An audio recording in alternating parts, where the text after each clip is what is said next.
Good evening, Chelsea fans, and welcome to Stamford Bridge, where we have just witnessed one of the great Premier League games.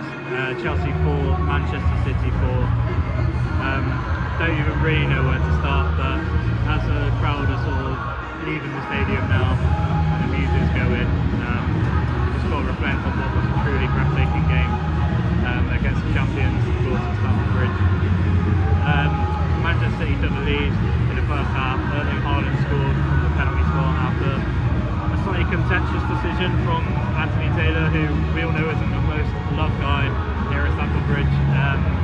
He gave a penalty for what he did to be a foul for Bobby Vincent. My honest opinion is I thought both of them were fouling each other, and it probably wasn't a foul either way, if that makes sense.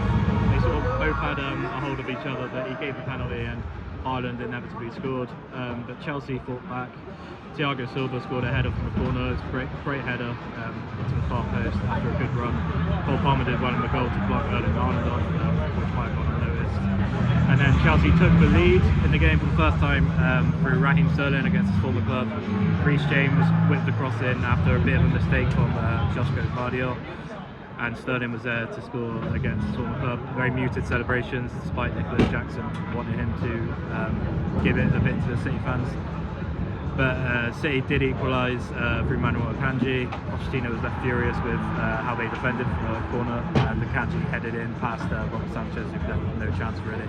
And that's how it went into a half-time break. But you could tell it was a game that was going to have more goals because it was just end-to-end stuff. It was a really, truly gripping game, and it delivered in the second half as well. Haaland made it 3-2 pretty much straight after half-time.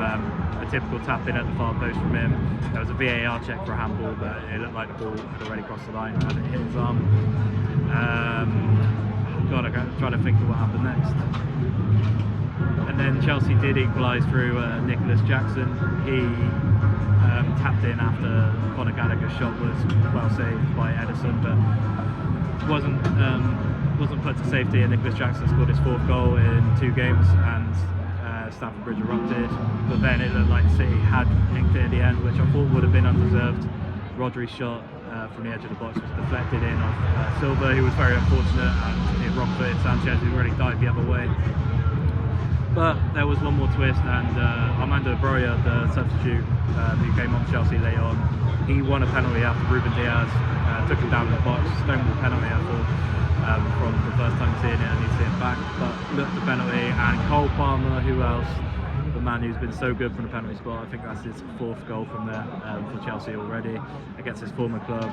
He was trying not to celebrate, but his teammates were climbing all over his back, and understandably so, deep into stoppage time against his champions. But yeah, a truly breathtaking game here at Stamford Bridge as we now head into a 2-week international break.